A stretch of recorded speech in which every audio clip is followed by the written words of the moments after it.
생명을 살리는 7분 주일 청소년부 예배를 묵상 기도하시고 시작하겠습니다.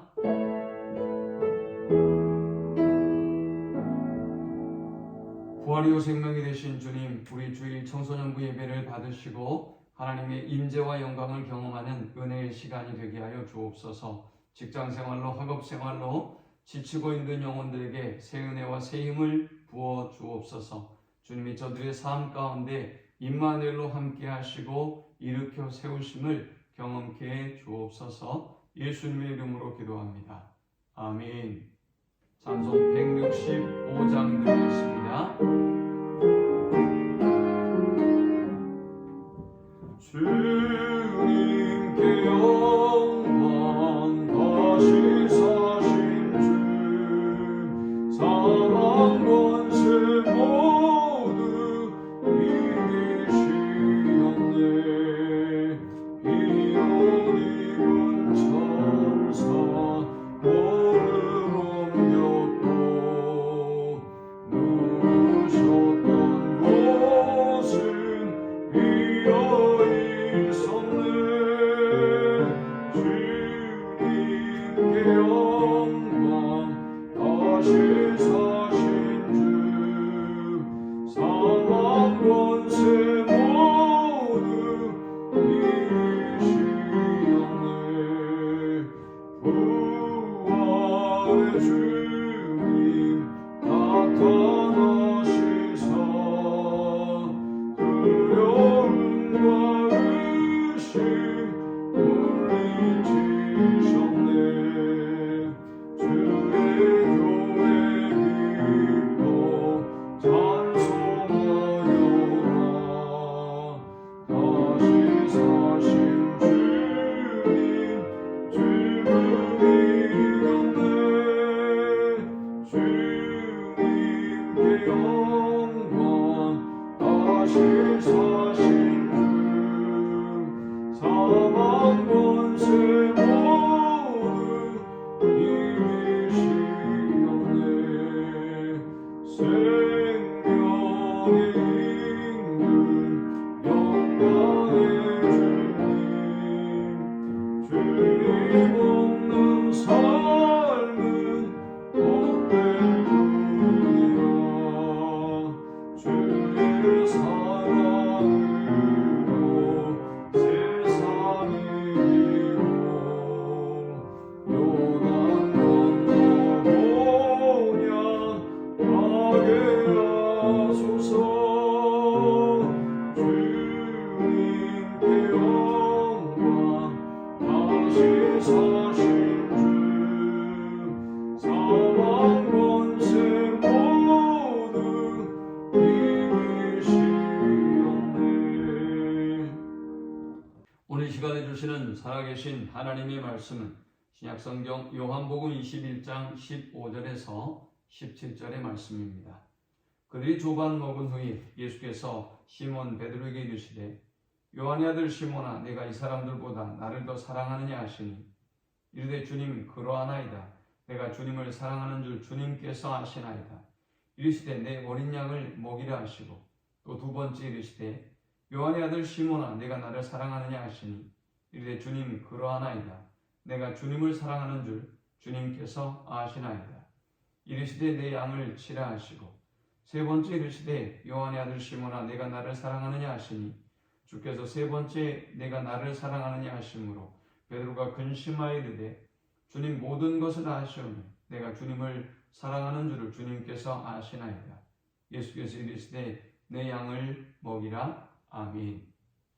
예수님의 죽음과 더불어 많은 제자들이 낙심과 절망에 빠졌습니다. 오늘 디베랴 호숫가의 제자들처럼 그들은 길을 잃고 방황하고 말았습니다. 그들은 사명을 잃고 이렇게 자기의 삶의 현장으로 돌아가고 말았습니다. 그러나 주님을 떠난 그들의 삶은 참으로 비참한 것이었습니다. 그들은 너무나 익숙한 고향 바다인 이 디베랴 바다에서 수고하고 노력했지만 아무것도 거두지 못했습니다. 그러나 밤이 맞도록 수고하고 노력했지만 아무것도 거두지 못한 제자들에게 주님이 배 오른편에 그물을 던지라 라고 말씀하시자 놀라운 역사가 일어났습니다. 그들은 물고기가 너무나 많아서 그물을 거둘 수가 없는 상태에 처하게 되었습니다. 주님은 밤이 맞도록 수고한 제자들에게 생선을 구워주시고 그리고 떡을 주셨습니다. 주님은 밤이 맞도록 수고한 제자들에게 떡을 주시고 그리고 생선을 구워 주었습니다. 그리고 조반을 먹고 난 이후에 주님은 베드로에게 물었습니다. 요한의 아들 시몬아, 내가 나를 사랑하느냐? 주님의 이러한 질문에 시몬 베드로는 주저함 없이 주님, 그러하나이다. 내가 주님을 사랑하는 줄을 주님께서 아시나이다. 라고 말했습니다. 주님은 베드로에게 3번이나 질문하셨고 베드로는 3번째 질문 앞에 연약한 모습을 보입니다.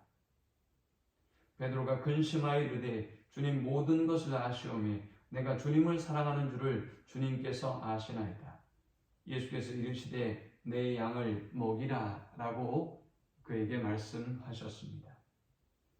자, 주님이 물으신 이 질문, 내가 나를 사랑하느냐 라는 이 질문은 과연 어떤 의미를 갖는 것일까요? 사실 부활하신 주님이 베드로에게 던질 수 있는 질문은 참으로 많았을 것입니다. 베드로에게 어떤 섭섭함을 토로할 수도 있었을 것이고 아니면 그의 죄에 대해서도 물을 수 있을 것입니다. 그의 실패의 여러 가지 원인들에 대해서도 주님은 추궁할 수 있었을 것입니다. 그러나 주님은 이러한 모든 것들을 묻지 아니하시고 내가 나를 사랑하느냐라고 물으셨습니다. 자, 왜일까요? 사실 우리의 신앙생활의 모든 것은 우리가 주님을 사랑하느냐 그렇지 않느냐에 달려 있기 때문입니다.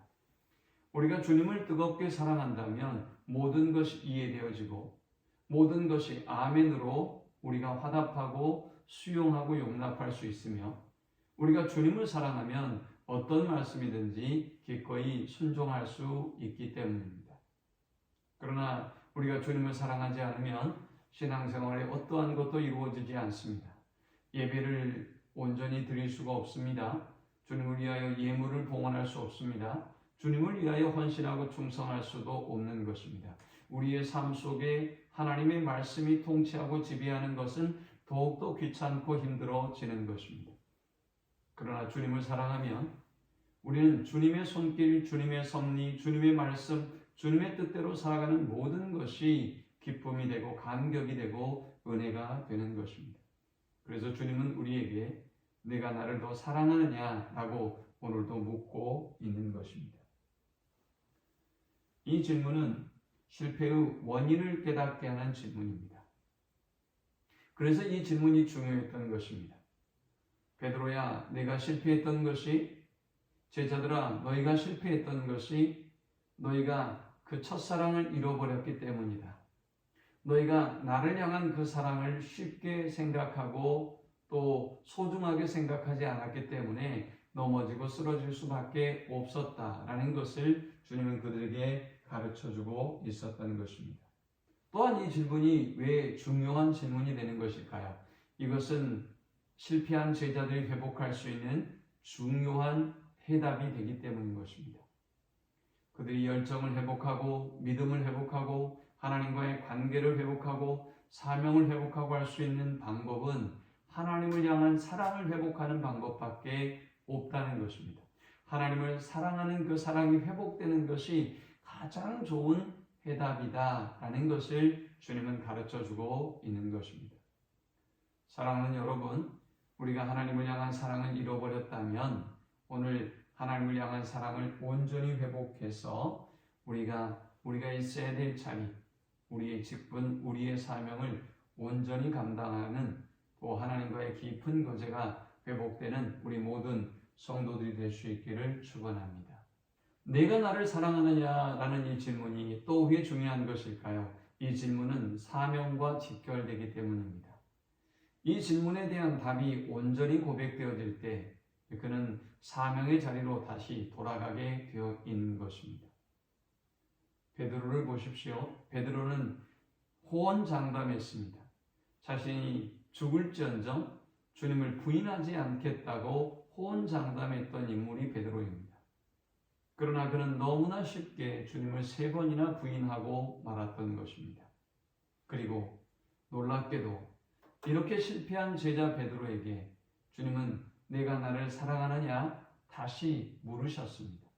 그리고 주님 그러하나이다 라고 베드로가 대답하자 바로 내 양을 먹이라, 내 양을 쉬라, 내 양을 먹이라 라고 3번이나 반복적으로 그에게 사명을 다시 맡기시고 위임하셨음을 보게 됩니다. 주는 베드로의 이 사랑의 고백 위에 바로 사명을 주셨던 것입니다. 자신의 양을 맡겨 주셨던 것입니다. 오늘 사랑하는 여러분, 우리가 하나님을 사랑하는 사랑이 회복되면 사명을 주시는 것입니다. 우리가 하나님을 사랑하는 그 사랑이 회복되면 하나님의 사람들은 사명을 위해 살게 되어 있는 것입니다. 오늘 이 부활절을 맞아 우리 모두가 하나님을 향한 사랑이 온전히 회복되어지므로 이제 다시 사명을 회복하고 열정을 회복하고 영성을 회복하고 하나님 앞에 더욱더 가까이 나아가는 우리 모든 성도들이 될 수 있기를 축원합니다. 하나님 감사합니다. 귀한 말씀을 통하여 은혜 받고 깨닫습니다. 하나님과 우리와의 깊은 관계가 회복되게 하시고 하나님의 말씀으로 돌아가게 하시며 하나님의 품으로 돌아가게 하셔서 이제는 우리가 사명을 위하여 살아갈 수 있도록 인도하여 주옵소서. 내가 나를 사랑하느냐?